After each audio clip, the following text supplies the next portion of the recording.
వారము, దేవుని దగ్గర నుంచి వచ్చిన వారము.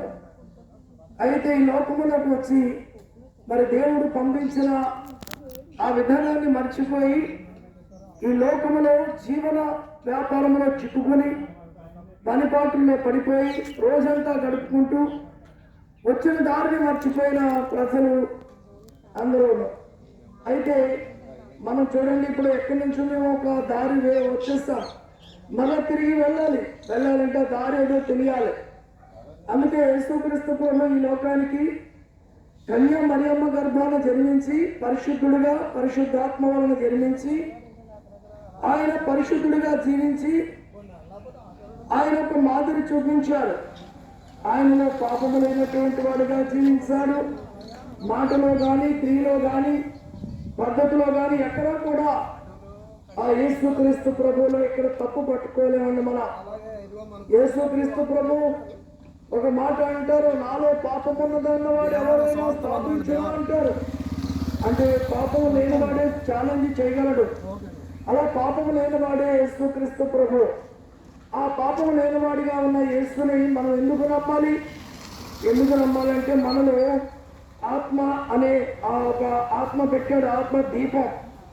మనుష్యుల్లో ప్రతి ఒక్కరిలో ఈ ఆత్మ దీపాన్ని మనం వెలిగించుకోవాలి. ఇక్కడ ఉన్నప్పుడే వెలుగుతుంది కదా అని అందరూ అనుకుంటాం. అయితే ఈ ఆత్మ ఆరిపోతే మనుషుడు చనిపోయాడు అని ఒక మాట తెలియపరచబడుతుంది. చనిపోయాడంటే ఎక్కడికో పోయాడు, ఎక్కడికో వెళ్తాడు అని అర్థం. అయితే ఎక్కడికి వెళ్తాడు, ఏ ప్రాంతానికి వెళ్తాడు, ఆ ప్రాంతం ఏంటి అంటే నేను మనమందరం ఎక్కడి నుంచి వచ్చామో తిరిగి ఆ పరలోకానికి వెళ్ళాలి. ఆ వెళ్ళడానికి యేసుక్రీస్తు ప్రభు సత్యమును నేనే, జీవమును నేనే, మార్గమును నేనే, నా ద్వారా తప్ప తండ్రి యొద్దకు ఎవడు రాడని యేసుక్రీస్తు ప్రభు తెలియపరిచి ఆయన ఒక మాదిరి చూపించి కలవరి శిలువలో ప్రాణం పెట్టి రక్తం చెందించి ఆ రక్తం పరిశుద్ధమైన రక్తం. ఆ రక్తం ద్వారా ప్రతి మనుషుడు కడగబడి మోక్షానికి అర్హత కలిగిన వారిగా ఉంటారు. ఆ రీతిగా ఆ రక్తము ప్రతి పాపము నుంచి విడిపిస్తుంది. అలాగే ఆయన మరణించి పునరుద్ధరణగా తిరిగి వచ్చి పరలోకానికి వెళ్ళాడు. వెళ్ళే ముందు ఒక మాట చెప్పారు, ఆ సిలువలో మరణించిన తర్వాత నేను ఆత్మదేవుడిగా మారిపోయాడు ఆయన.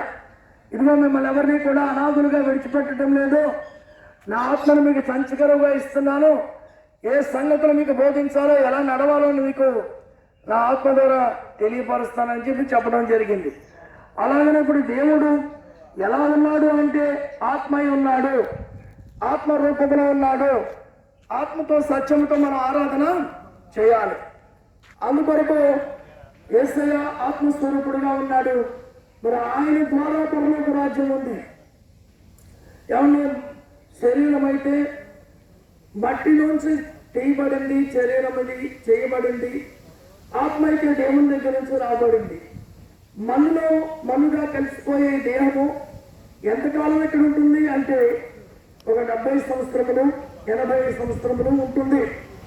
ఈ కాలం అంతా ముగించుకొని మనం ప్రతి ఒక్కరు కూడా ధనం ఉన్నవారమైనా, ఆస్తి ఉన్నవారమైనా, అంతస్తున్న వారమైనా, ఎన్ని రకాలుగా ఇక్కడ ఉన్నవారమైనా కానీ ఏదో ఒక రోజు మరణం అనేది ప్రతి మనిషికి వస్తుంది.